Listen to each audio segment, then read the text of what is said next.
Hello, everyone, and welcome back to All My Best Friends Are Digital, your podcast about video games and the stories they tell. With me is Caitlin Bailey. How are you doing, Caitlin? I am wonderful, Mark. How about you?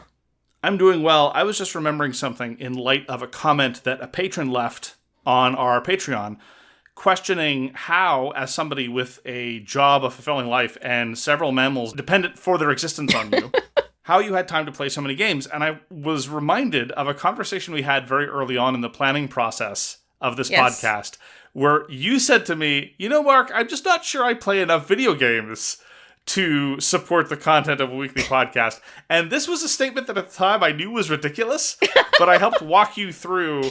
I wasn't going to tell you, no, Caitlin, you're wrong about your own life. I've seen you live. Instead, we had to walk through it and eventually, I guess you're right. And if anything, you play too many games. This podcast cannot keep up. Yeah, part of that is the podcast is causing me to spend time playing games that I probably otherwise would not have spent time playing, at least not in the span of a week, right? Like, right. Metaphor ReFantazio would have been completed months ago. Don't blame All My Best Friends Are Digital for an 80-plus hour JRPG falling on the back burner. It happens. But that said, yeah, it was a ridiculous statement, and I feel ridiculous for having made it. So, we're going to be talking about what we've been playing lately, independently of Helldimers, Night Rain, and Final Fantasy XIV. We're going to be talking about Dragon Valor in our retro game segment GOOF, Gaming Opinions on Old School Funware. We're then going to move on to our feature game, which is Hades Mother Effing 2. That is its full title. And then we're going to talk about some shameless hyping of upcoming titles in our Shout segment. So, Caitlin, what have you been playing lately? So, I actually jumped back into Monster Hunter Wilds, because they just had their title update 3, and it's a Final Fantasy XIV collab, so I could Monster Hunter and Final Fantasy at the same time. So, there's an event in both games, but the Final Fantasy XIV event hasn't started yet. The Monster Hunter Wilds content, however, was added in late September.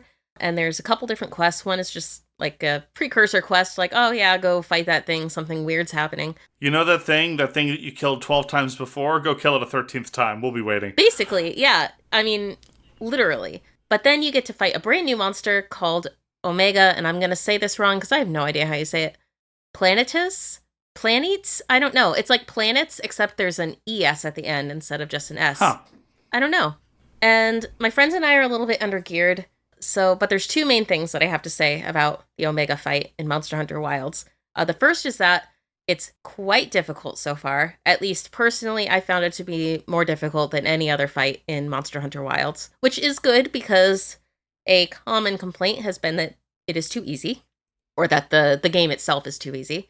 And then the other thing I have to say is that this fight against Omega is so freaking fun. I haven't felt this motivated to get more powerful in a long time. So, very, very excited about that in general. I don't even want to say how many times we probably attempted to fight Omega, because we lost every single one at various points. I did do an attempt in order to record footage for the YouTube podcast, where I went with 3 support hunters, which are just NPCs. And it was much easier with them, probably because they can't die, and people can't die.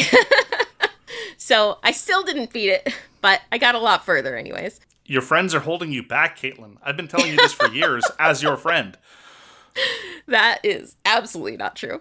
Yeah, Monster Hunter Wilds has been having a really rough time on Steam, which is a little sad to see, although I kind of get it. It's got mixed reviews overall, and mostly negative reviews recently. Just about every negative review that I can find either mentions the difficulty or performance. And I think performance is the main sticking point here. I've been lucky enough to not have crashes or any issues with performance, but I am obviously not most people. I'm sure that if you don't have a computer that was built in the last year, Monster Hunter Wilds is probably giving you a hard time. So I hope they get that figured out, because it's a really fun game, and it's a huge bummer that it's been performing so poorly for so many people. Performance issues are weird. I mean, crashes are obviously unacceptable. Yeah. But I wonder to what extent the new PC market is really influencing this, because there are two things that I think are saliently relevant. And I'm just going to generalize over the course of the past decades, not just recently. One of them is the rise of handheld PCs. And when I got into handheld PCs, I always had the understanding that you could not run current AAA games on them. The fact that you can run current AAA games on any handheld PC, I'm setting aside things like the Win 5 that has a Ryzen 395 in it, which is absurd and obscene. Yeah. But even some of the newer chips like the Z1 Extreme or the Z2 Extreme that's going to be on the newer range of the mainstream PC handhelds, they're not really designed for the super cutting edge AAA games, and yet the fact that they can run most AAA games satisfactorily is a minor miracle. The fact that there are some that they can't run at all is another thing, and that's even setting aside the Steam Deck, because the Steam Deck is, let us concede, regardless of whatever enthusiasm some people have for it, is aging hardware, and if it can't run something contemporary, no shocker there. But I remember when I first got into PC gaming, you had to rebuild your PC every year, or you just literally couldn't run new releases. Yeah. And there were some companies, this is pre-crisis days even, and then there were some releases where even if you had rebuilt your PC yesterday, if you hadn't overspent on everything, you still wouldn't be able to run it satisfactorily. So I wonder to what extent this is Capcom literally put out an unfinished, unoptimized garbage product that crashes all the time because their focus was on consoles, or if this is people having unrealistic expectations, or both. Yeah. I have no idea. Anyway, returning back to Monster Hunter, I have taken a look at this Omega Planetus, or however it is supposed to be said. Yeah. In motion, does it really look like a trash compactor on 4 legs? Oh, yeah. I mean, that's exactly what it looks like in Final Fantasy XIV. It's like this 4-legged robot that basically decides if it's going to wipe out all life on your planet, and then it does it. Except, of course, you managed to stop it in Final Fantasy XIV. And hopefully we managed to stop it in Monster Hunter Wilds, but, so far, no such luck. Do you have any evidence of what kind of hat or other forms of haberdashery you make out of an Omega Planetus if you successfully hunt and skin it? I don't actually. I haven't. Yeah, the idea of, defeating it and then just, shoving my knife into its metal body and managing to carve off pieces is a little funny. Ooh, an Omega steak. Omega steak. Yeah, I have no idea what you craft from it. I haven't looked up what its armor set looks like, assuming that there is one. No shade on the crossover. Crossovers are great and all. And I guess it's great that it's not another kind of dragon, because 9 times out of 10 when I look up a Monster Hunter monster, it's another kind of dragon. Yes. But it does not look like it belongs in that game at all. No, it really doesn't. And in fact, Monster Hunter is giving Final Fantasy XIV a dragon. Or a dragon-like creature called Arkveld. So eventually we're going to be able to fight, this crazy-looking, white dragon-y creature in Final Fantasy XIV. But not yet. Later this month, I think, is when that collab's supposed to come out. Surely in Final Fantasy XIV, there is something more appropriate-looking that you could go hunt and skin in Monster Hunter Wilds. Almost certainly. But then they wouldn't be able to have a fun little... I don't know, a thing with Alpha.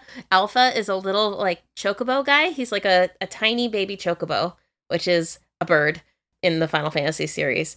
Everybody knows what a chocobo is. Oh my god, he's so cute, and he's so fluffy in Monster Hunter. So, because this is an Omega-related story, they're able to use Alpha, and so I'll forgive them anything for it. So long as they had a reason. Yeah. The other really cool thing about the collab is that once you jump into the fight, you get Final Fantasy XIV music. The damage numbers are all using the Final Fantasy XIV font for damage. Oh, that's adorable. Great. It's so cute. And if you fail, instead of the normal, hunt failed, it'll say duty failed. That's, what shows up when you're in a party and everybody wipes or whatever. So I think that's great. That's really cool. Yeah. It's adorable. That beyond seems belief. So much better than my assumption was it would just be some sort of crass, cheap cash grab where you put swap some assets in and you're just fighting a different kind of monster. But if they actually designed a satisfying fight and they gave a whole bunch of little graphical flourishes that serve as, and I mean this in the best possible sense of the word, really cool fan service, that's awesome. Yeah, absolutely. I've been incredibly impressed with this collab. Very happy. And it kind of reminds me. There was a Witcher 3 collab a while back with Geralt, and there was also some how Geralt would walk over. Oh my god! Wait, you never played Witcher 3? I'm familiar with some of the things that Geralt does. Well, while he's looking for evidence of a monster, he'll be like, and then, pick it up and then say something about it, like he talks to himself a lot. And they kind of Oh, pulled okay. that into the Monster Hunter. I think it was Monster Hunter World for that collab. So that was cool. That part I'm less familiar with. Yeah. I was half expecting you to say that they inserted a new extortion minigame where before agreeing to hunt a monster, you would extract money from the local starving peasants. Yes. Not that I can recall, but it's possible that happened in the little cutscene beforehand. I don't remember. And or chicks he can bone, I guess. Yes. Oh yeah. I don't think they added that either, since Monster Hunter isn't rated M. I was trying to remember what had inspired my expectations of a low bar for collaborations. Oh, sure. And my low bar for collaborations has been established by Fortnite, where you Okay. just slap a skin on something and there you go, it's a collaboration. And all right, sure, now it's just a whole bunch of weird licensed characters running around in the same old game doing the same old stuff, but I am oddly charmed. So what have you been playing lately, Mark? Well, I come with you with a tale of disappointment. I've been playing Drift Uh-oh. Survivor 2. I shouted this out a few weeks ago. This is the sequel to the indie title Drift Survivor, which I originally started playing because it showed up on Portmaster. Portmaster, once again, is a protocol whereby you can play a lot of PC games and or ports of other things on Linux-based handhelds, this being the cheaper stuff like from Ambernick, the XX series of lines, etc. And you can do some impressive stuff. Like recently on Portmaster, Morrowind showed up. And so the ability to play Morrowind on a $50 handheld is quite impressive. But mostly I focus on the lower spec stuff. I think my favorite Portmaster PC port is still Bleed 2, a very, very good game. If you have any cheaper handheld with dual sticks, I highly recommend it. But Drift Survivor was a promising looking game where you have a constant time pressure and you're racing around on the inside of a fixed map trying to pick up time pickups at the same time as dealing with enemies and other kinds of bonuses, and then finally a boss spawns and you have to kill it while at the same time getting all the time increases, and every time you take damage that reduces your time limit. It's very frenetic, very satisfying. The controls are, as you would expect from a game called Drift Survivor, appropriately clumsy. So lots of oversteering and great screeching of tires and the like. So when Drift Survivor 2 came out, and they said that it was going to be a roguelite structure, and it seemed like there were more graphical assets and more game-like structure instead of a super stripped-down kind of, here's your barren square, race around in it while avoiding things. I was exceptionally enthusiastic. Now, this is going to sound churlish and unreasonable, and like I should have known better. I was crushingly disappointed to discover that it is a Survivor-style game. And you might be saying, Mark, you idiot. It's an indie game with the word Survivor literally in its title. Why wouldn't you expect anything other than that? To which my response is, Drift Survivor 1 was not a Survivor-style game. Yeah. By which I mean the sort of Vampire Survivor kind of thing. Okay. And for one, I wasn't in the mood for another survival-style game. And number two, I will argue that Drift Survivor 2 is not a good Survivor-style game for a variety of reasons. One of them is, there's a reason why they're often called bullet heaven games. So bullet hell games are a particular kind of shoot 'em up, some people overuse it, but whatever, where the screen is full of enemy projectiles and just being able to navigate them is much of the challenge. And in bullet heaven games, the protagonist is expected to fill the screen with projectiles. Anybody who's played any of those games, like Vampire Survivor, you know that by the end of the game, the screen is awash in visual noise of your own offensive capabilities. But in Drift Survivor 2, that doesn't happen. There's lots of visual chaos, but it's not the stuff you're doing, and I'm going to argue that matters. Okay. Because what you do is you pick up these weapons that have limited ammo, and then they're gone. So you pick up the thing, you pick up the power-up. When I first played the game, I was shocked. I pick up the shotgun, and it's like, oh, okay, I got a shotgun, and then the shotgun went away. And I'm like, what? It's like, well, the weapon's out of ammo. Okay, so how am I going to fill the screen with my own noise and goodness? The answer is you don't. Okay. You just don't. It is not that kind of game. The upgrades that you get are the aforementioned weapons that run out of ammo, so they're temporary, and you don't stack weapons. You only ever have one at a time, which is unheard of in the formula, for good reason, I would say. And all the other upgrades are precisely the kind of upgrades that I make fun of and disparage in the context of roguelike games. Critical chance up 3%. Max speed up 5%. It's just none of them are satisfying. None of them have any gratifying visual effect. And yeah, they matter. By the end of a run, you're much more impressive than you were, but it's all very incremental. And so consequently, the visual noise is from just the sheer volume of enemies that are on the screen.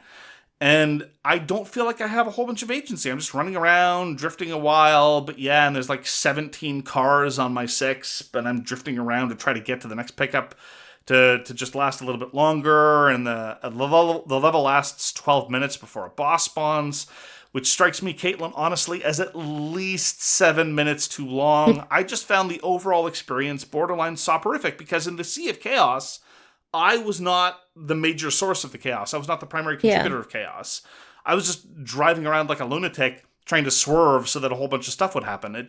I felt so far removed from the action, as compared to the original, which was very stripped down and kinetic. Like, I knew what was going on, and I felt the sense of urgency, and the time limit there worked to its advantage, whereas here, when playing Just Survivor 2, and I see that I've got 12 minutes before the boss spawns, that sounds like a to-do list rather than a fun thing, right? It's like, okay.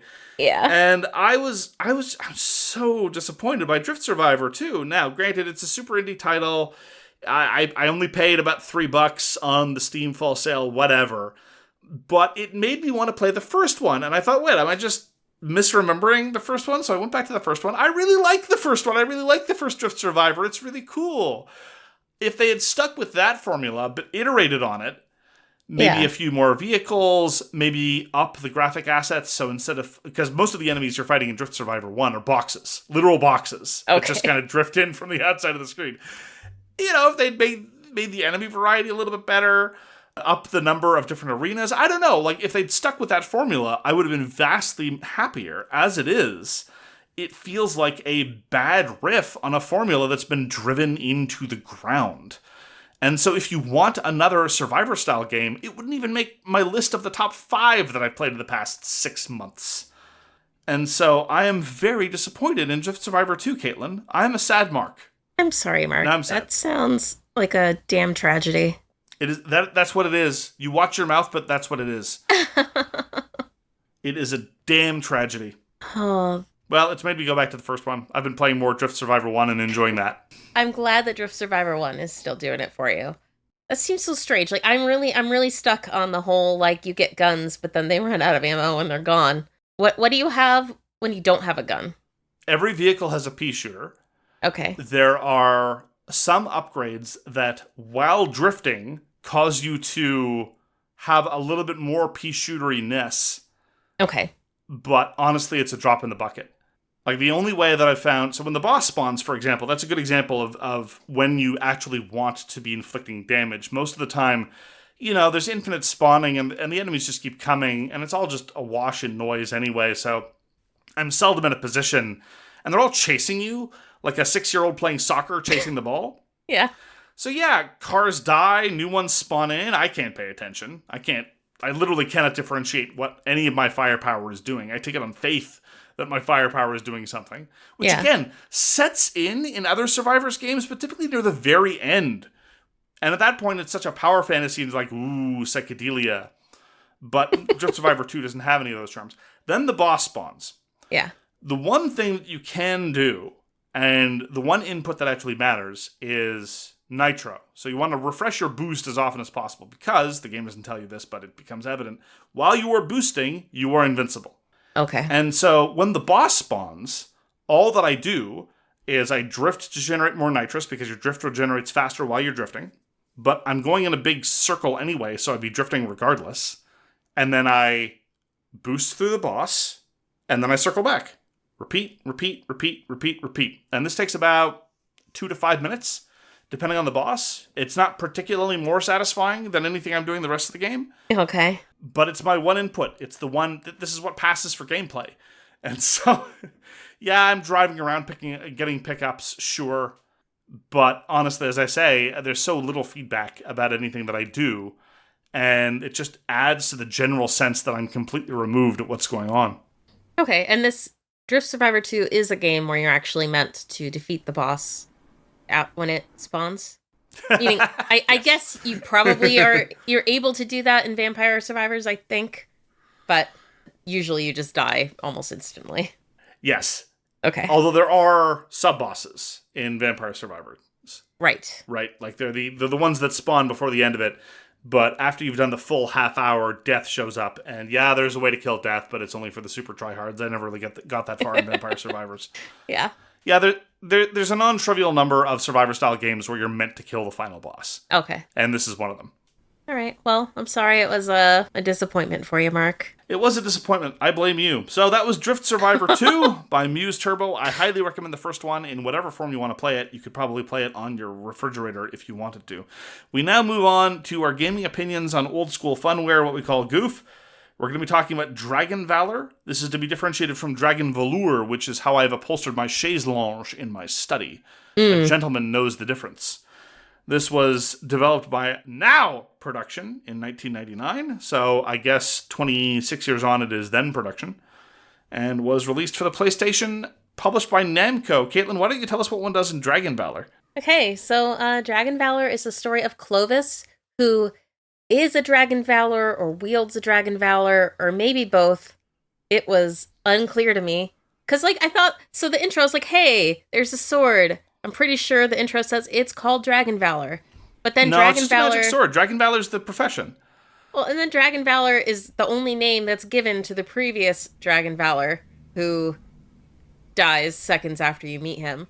But yeah. Anyway, it's fine. It's a standard profession. It's like what the village people were.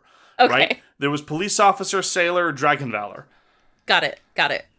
The previous Dragon Valor gets his butt kicked, and then Clovis's hometown is ravaged by the dragon that kicked the previous Dragon Valor's butt.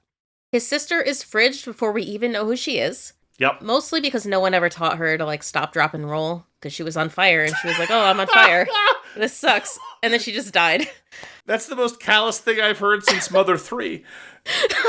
Oh, that hurts. And Clovis, who goes from not believing in dragons to believing in dragons real fast. I clocked that too. The first thing he says is, dragons don't exist. He then picks up the magic sword and says, oh, this must be the sword that kills dragons. I'm like, the dragons that don't exist? What? Yeah. It's like, okay, fine. So Clovis goes after the dragon and he defeats it.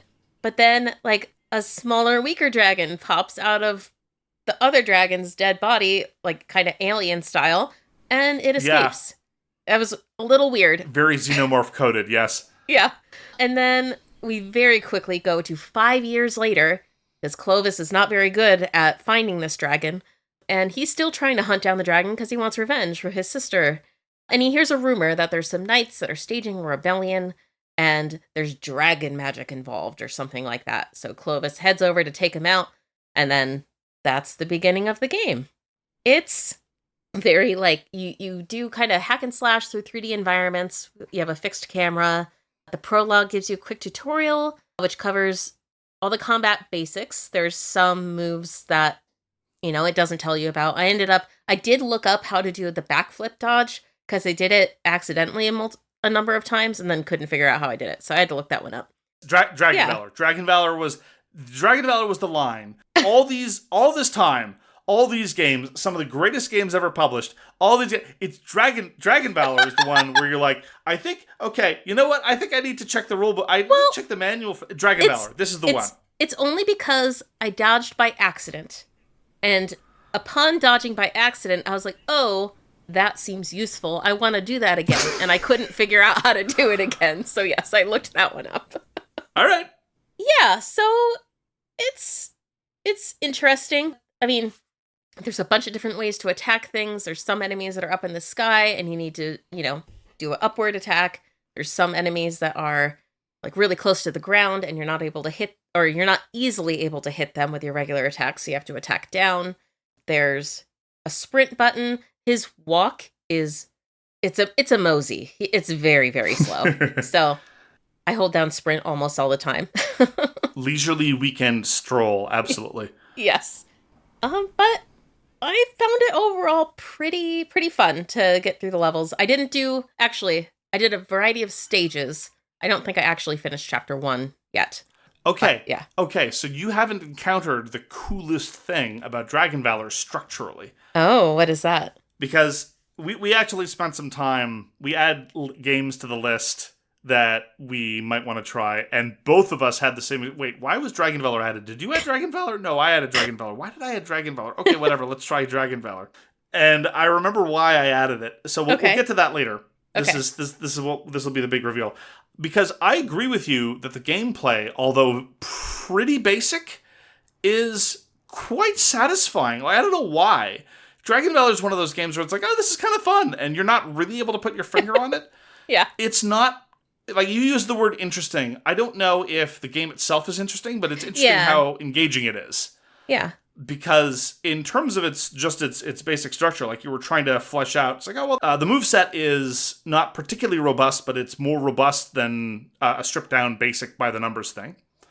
And you have to care about targeting to a certain extent, but it's relatively straightforward. But nonetheless, there you are having some goofy fun, slashing up some orcs and fighting with some evil pirates and stuff like that.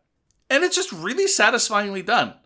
Now, that having been said, I have a very pointed question for you, Caitlin, and I'm interested to hear your thoughts. Okay. Can you remember having played a game this ugly in recent memory?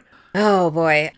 No, I did make a specific point about the graphics because, there's some nice character portraits, but you only get to see the character portraits when people are talking. The rest of the time, it's zooming in on these in-game models, which have 3 polygons, and all those polygons are clipping with one another. Like, even the main character, you would think that maybe his chin wouldn't clip into his clothes constantly, but it does. Yeah. And it was driving me crazy. I would like to draw attention to the character's elbows, because what you have are these very, very clumsy, blocky, rectangular polygons that are meant to represent the forearm and bicep, respectively. Yeah. And on the forearm, there's this texture that is meant to represent an elbow, but it looks like nothing so much as a gaping, sucking wound to me, because it's this large red circle that's kind of like they tried to draw some lines to try to give the illusion of depth and volume, but it just looks like it's a bleeding wound. They're hideous. And the textures are awful. They have these weird faces stretched across these bulbous egg-shaped heads. The proportions are weird. It's not super deformed. Super deformed is a stylized choice that I personally don't prefer, but it's a choice. You look at Brave Fencer Musashi, you look at Final Fantasy VII, they're doing a thing.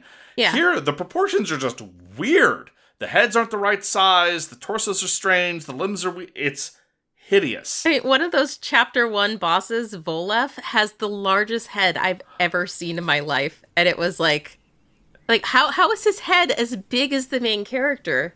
It's hideous. It's super ugly.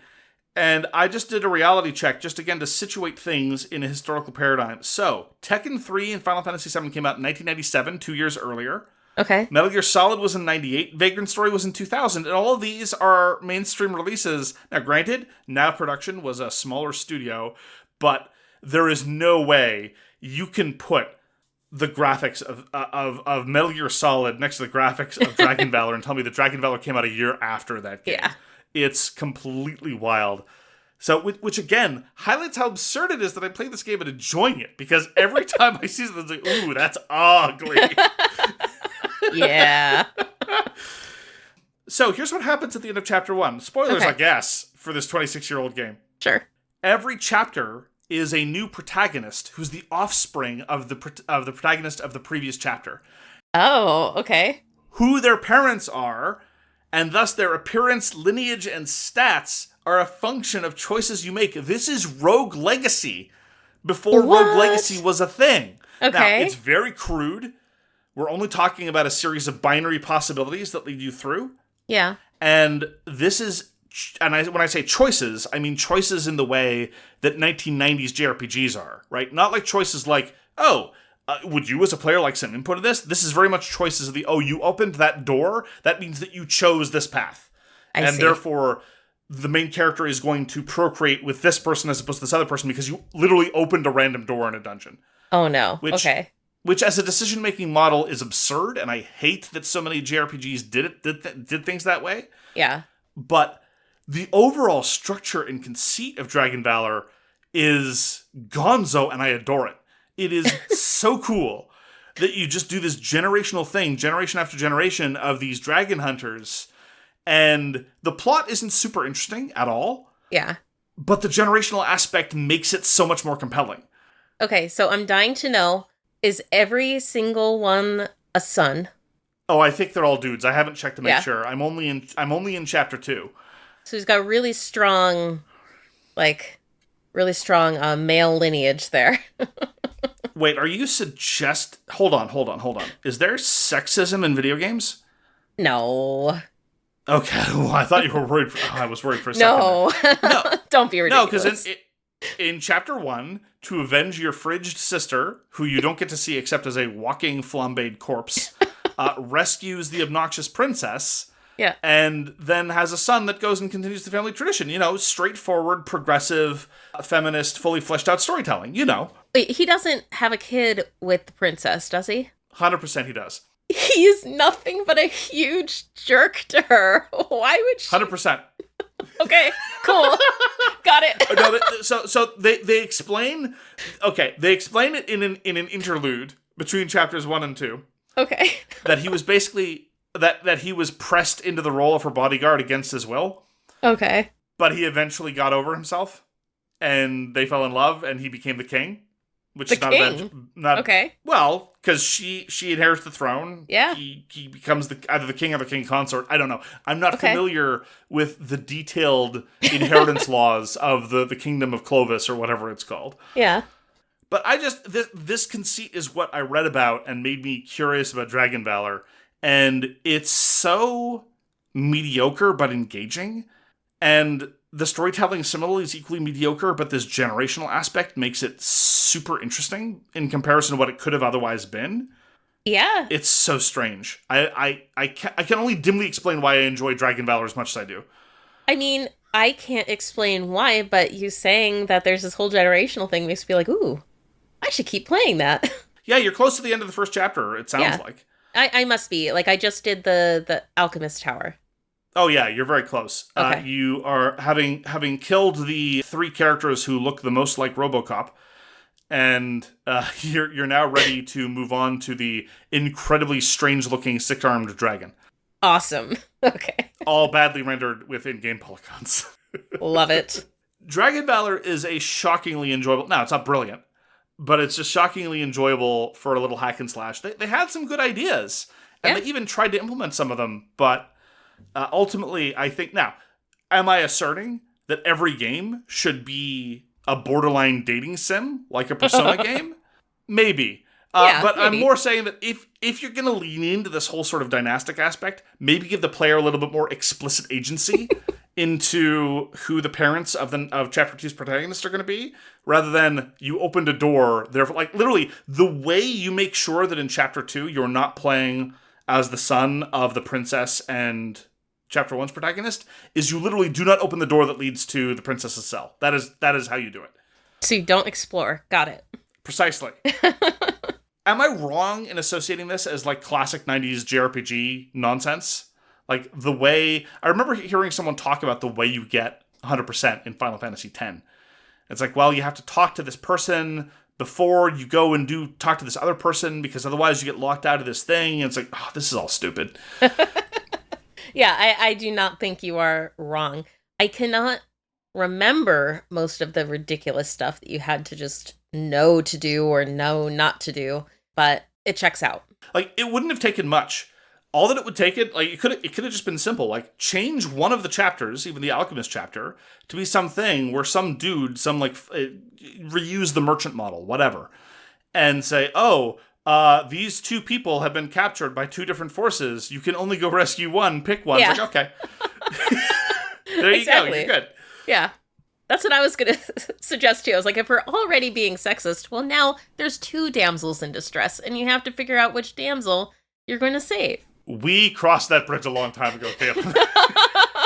Dragon Valor is already knee-deep in that stuff. This would not be exactly. introducing No, else. I completely agree. That's why I was like, let's just go all in. This could be a cultural thing, but I somehow doubt that anywhere in East Asia, much less Japan, the customs are, well, you opened a door, that means you're married to her now. Yeah, probably. I can't imagine. Correct me if I'm wrong in the comments. Please send your feedback to dating@allmybestfriendsaredigital.com. I have one more thing that I have to say. the shop interface is the worst thing I've ever seen in my entire life. So bad! Can you imagine walking into a shop and someone saying, like, oh, I have a bunch of items. Do you want this one? And then you have to say, like, yes or no. No? It's a good quality item, you know. Do you want anything else? Yes? Yeah. Oh, okay. How about this one? And it just is like, why do we have to go through this? You walk into a corner store, and you're there for some Cheetos, and the shopkeeper says, do you want a Snickers bar? It's like, no, I don't want a Snickers bar. Oh, but Snickers are great. Do you want me to keep going? Yes. Do you want some M&Ms? It's like, oh, Yeah. for crying out loud. Now, Seriously. granted, it's only 3 items, but this is compounded by the fact that sometimes the shop will only buy things, sometimes the shop will only sell things, and Yeah. it's just a weird rotating inventory. Maybe today the shop will be selling healing potions. Maybe tomorrow all they're interested in doing is buying arcane tablets. Who's to say? Yeah. Commerce. We'll find out. It is so difficult for me to articulate why I enjoy Dragon Valor so much. I'm probably going to play a little more. I want to see what happens in Chapter 3. Yes. So that is Dragon Valor. Before we move on, we're going to take a brief break and have some ads. And we're back. Hades 2, Hades 2, Hades 2, Hades Caitlin, 2, Hades 2. So Hades 2 was released in real version for real recently. We did not play Hades 2 at all in its early access version. Yep. And for what it's worth, from what little I know about what was going on in the structure of Hades 2 in the early access version, I'm very glad. And Hades 2 has some huge shoes to fill, not just for us, but for the audience generally, because we are not alone in our adoration of the first Hades. I think we both put Hades in our list of our top 10 favorite games of all time. Yep. I remember playing through Hades fully twice. That's a pretty big time commitment, given that to quote-unquote fully play through Hades is rather a lot of plays of Hades. Yeah. Structurally, Hades 2 is very similar, at the same time very different. So, what's going on in Hades 2, Caitlin? So Hades 2 is the story of Melinui. She is the younger sister of Zagreus from the original Hades. And I have to admit, when I first heard that Hades 2 was about Zagreus' younger sister, I was like, how can you have a sibling? Wouldn't we have met her during the first Hades game? How does that work? But it turns out that when a Hades and a Persephone love each other very much, sometimes they might have another baby. So Melinui is born after the events of Hades. Like, oh, yeah, that should be obvious, but I was a little slow on the uptake there. Do we have to have a talk, Caitlin? Do we have to turn the microphones off and have a discussion? No, we're good. Shortly after Melinui is born, the father of the gods, Kronos, decides that he wants revenge for how they went to war against him and chopped him into little pieces. And he takes over the House of Hades, imprisoning virtually everybody there. And Hecate, who is a fellow Titan and a confidant of Nyx's, manages to get away with Melinui and is sleeping Hypnos. And I guess Skelly manages to get out at some point as well. But years later, the events of Hades 2 begin with Melinui having recently finished her training with Hecate as a witch and a would-be assassin of Kronos. So the whole gist is she wants to get revenge against Kronos for what he did to her family, and I guess she and everybody else who's in the crossroads where they are hidden. So instead of going up through the levels of hell to get to where Persephone is, and to defeat Hades, she needs to go down in order to get back to the old house of Hades and defeat Kronos. Moonlight guide you, sister. Yes, moonlight guide me. And you as well. Oh yeah, thanks for getting around to the reciprocation. Yeah. So, what are your thoughts on Hades 2, Caitlin? Did it live up to your expectations? Did it do what you wanted it to do? How are you feeling about it? So, I think it absolutely lived up to my expectations. Overall, and I was expecting this, but overall, I found myself not quite as enamored with Hades 2 as I was with the original. And I think part of that is just, I can't think, or I can't point to any specific thing that makes me feel that way. I think it's, a large part of it is that Hades was the first one, and it was the first time that, like, the roguelite formula was mixed in with the story so tightly.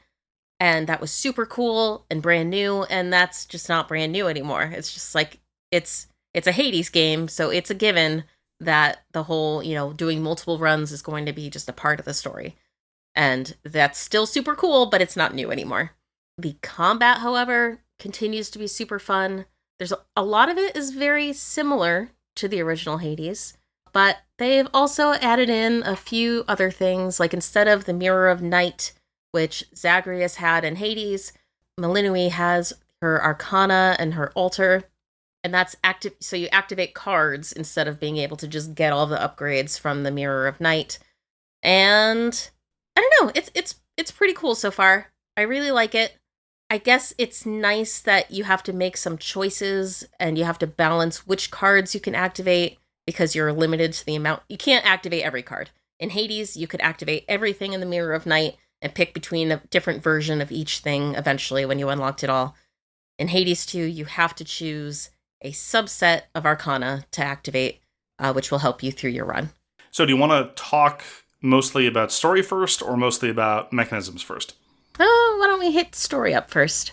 I agree with you that to a certain extent, Hades 2 had a bit of an uphill climb, not just because of the inherent quality of Hades 1, but because it's doing more or less the same formula again. And I think that one of the reasons why, narratively, Hades 2 is less fulfilling than Hades 1 is because we're seeing the old family get back together again, right? And we already know how most of these characters are being personified. Like, we know that Poseidon is going to be super bro-y and kind of oblivious. Yeah. We know that Dionysus has contempt for punctuation and utters paragraph-long digressions about how we should just stay cool, baby. Hey, Zag. And we also know that, we also know that Hermes is going to be pulling all the strings behind the scenes and won't shut up and talks forever. Like, all of these beautiful little bits of characterization are recurring, and it's nice to see them again. Yeah. But it's less creative than it was the first time because it's literally them doing the same thing over, which is fine. Yeah. There are a host of spoiler-based specific criticisms I have of the narrative of Hades 2 that we are going to get into in a bonus episode published later for our patrons.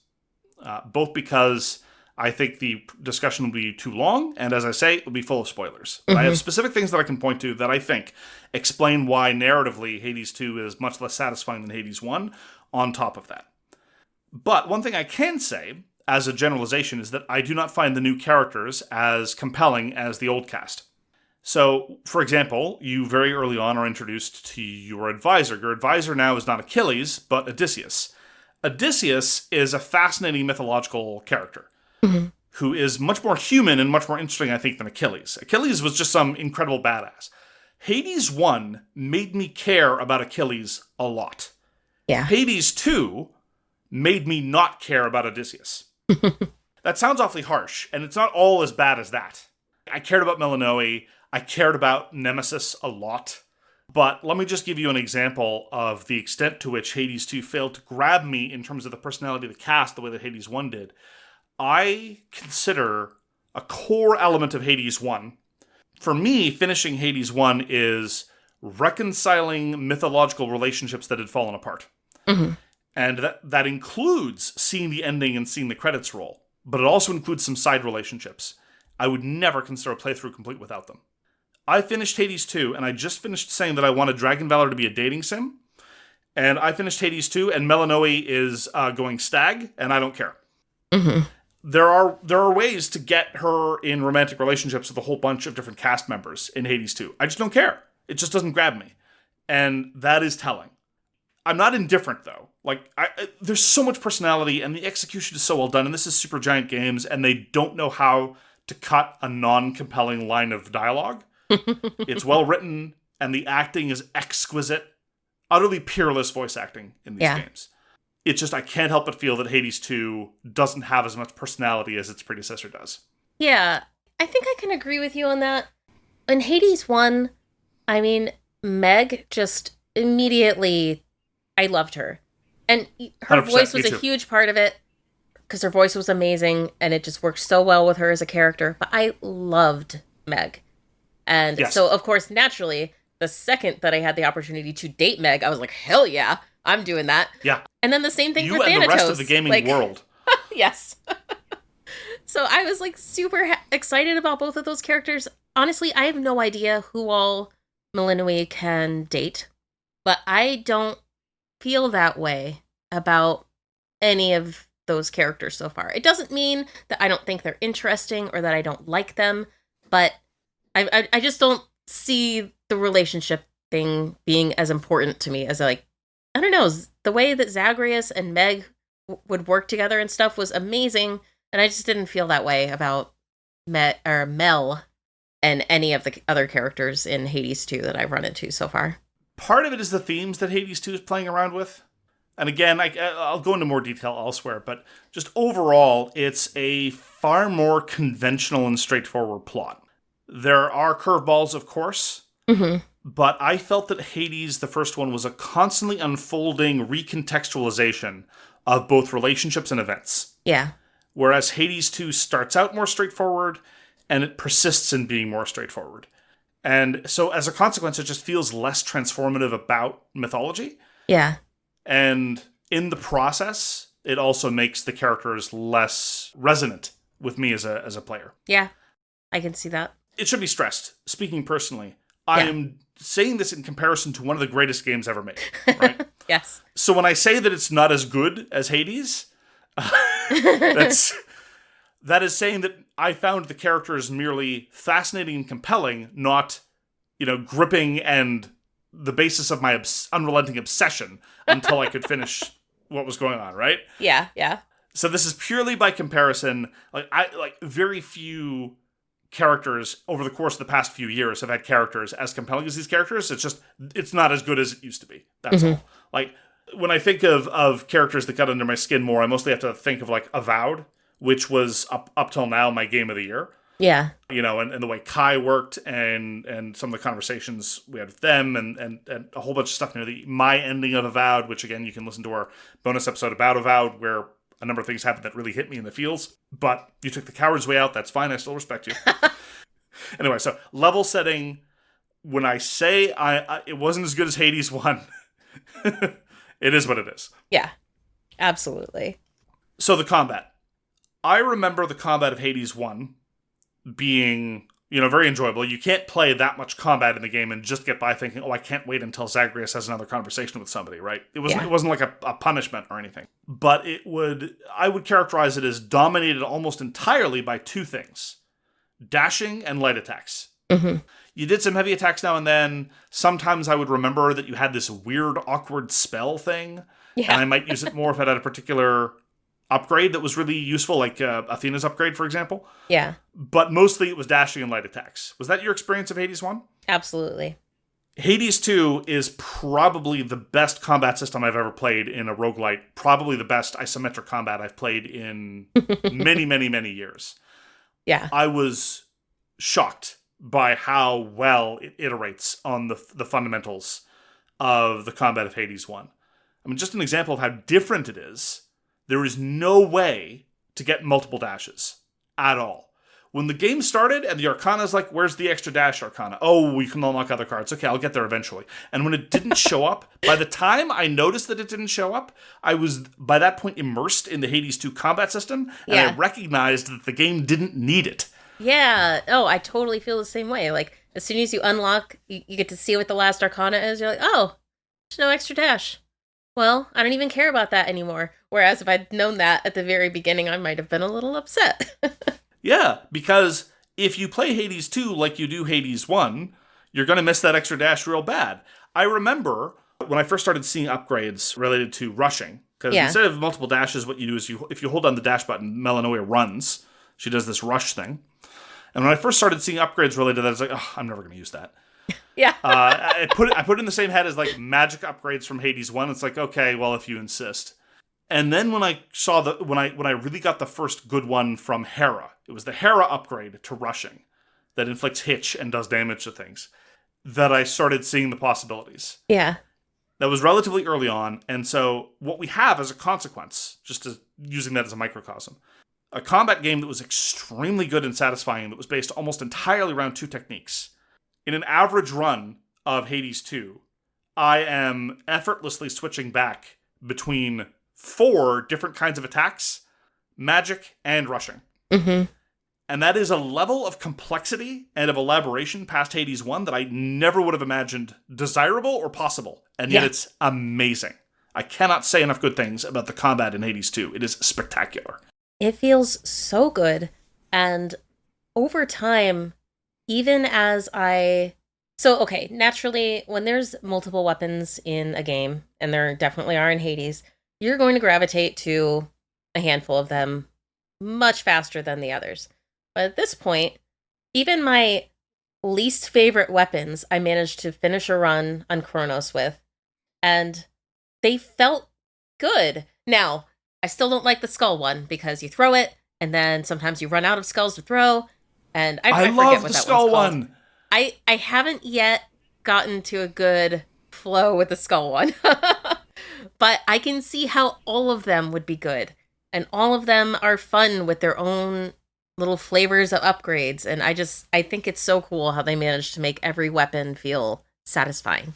And every weapon has its own attack, its own special attack, its own boosted normal attack, and its own boosted special attack. Mm-hmm. And I always end up using all of them, which is spectacular because, again, there's a reason why I keep drawing back to the example of Hades 1, often forgetting that I had this spell. It's like it was kind of a throwaway mechanism. It was like, okay, here's this other thing.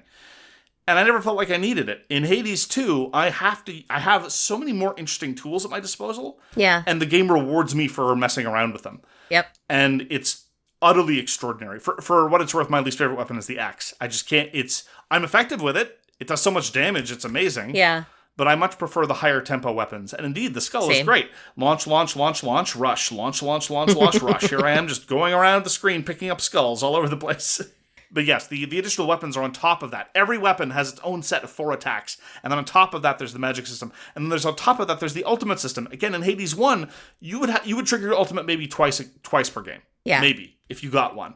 And here, in Hades 2, you get these moon powers that trigger off of how much you use magic being the thing that powers your Omega attacks being the special versions of your normal attacks. You have different ways to regenerate magic, you have different ways to regenerate your moon powers, you have different ways to trigger your moon powers, different ways to customize your moon powers. It's amazing.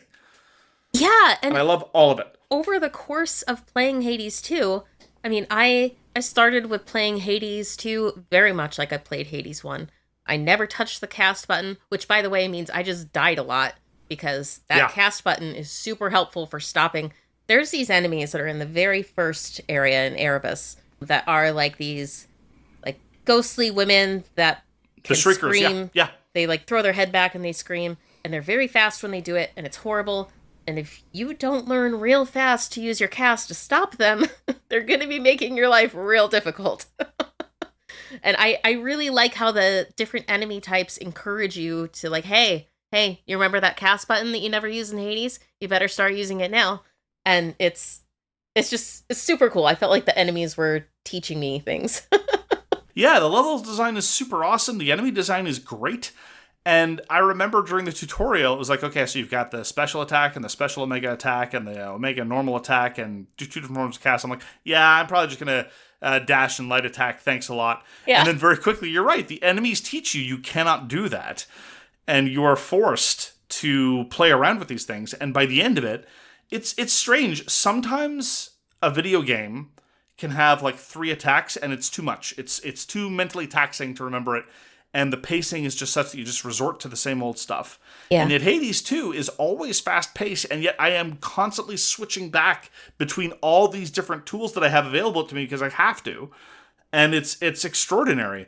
And the first time you show up at a boss, you're like, this thing's unbeatable. No way.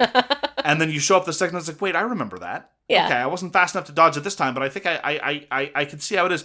And unlike a Survivors game, like I was talking about before, there's a lot of stuff up on the screen, but you see the pattern behind the noise, and then suddenly, a few runs later, you're like, I gotcha, buddy.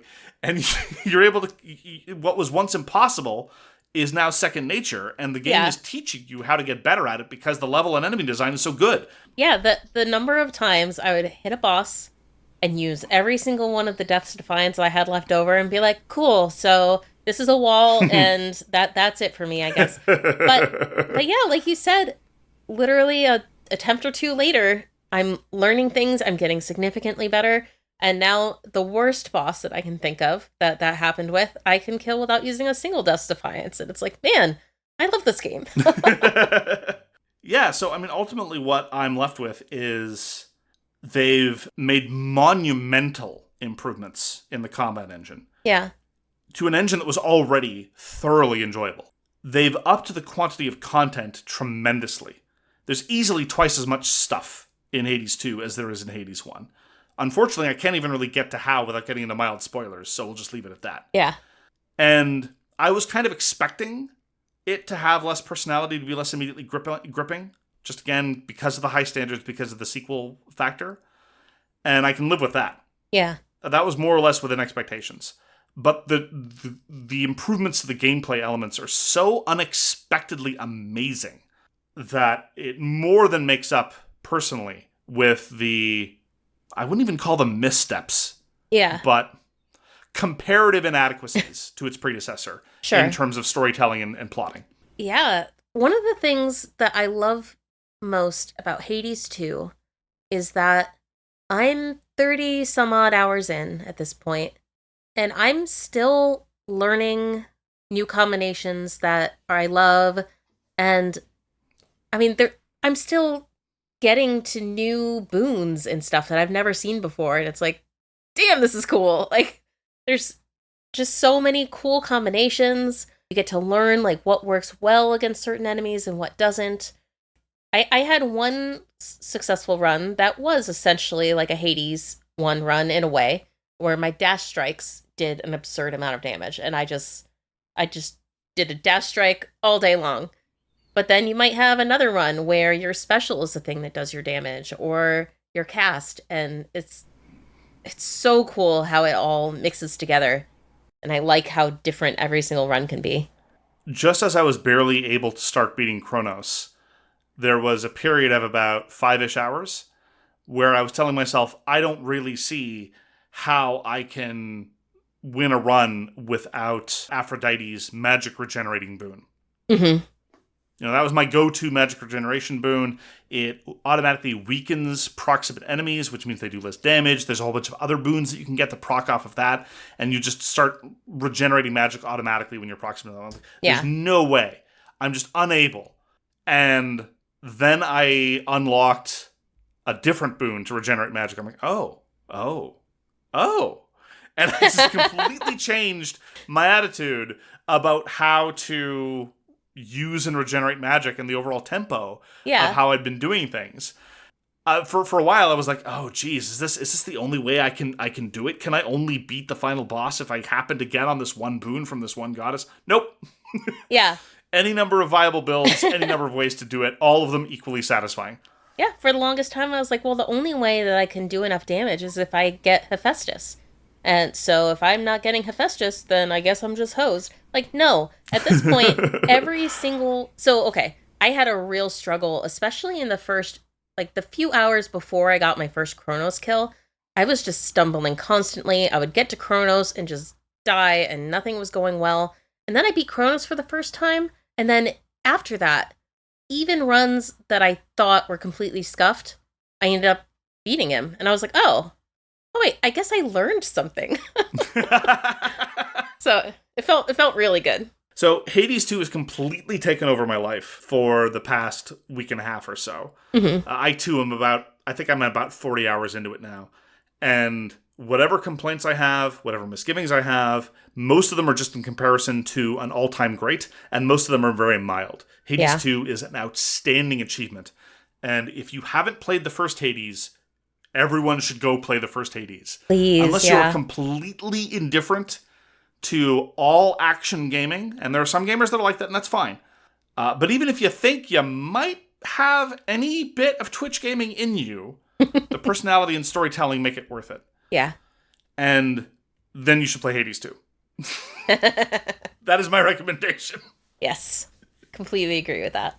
One thing that I also just want to call out is, other than Meg, I think Hades 2 has my favorite boss, and that's Scylla, the boss of Oceanus.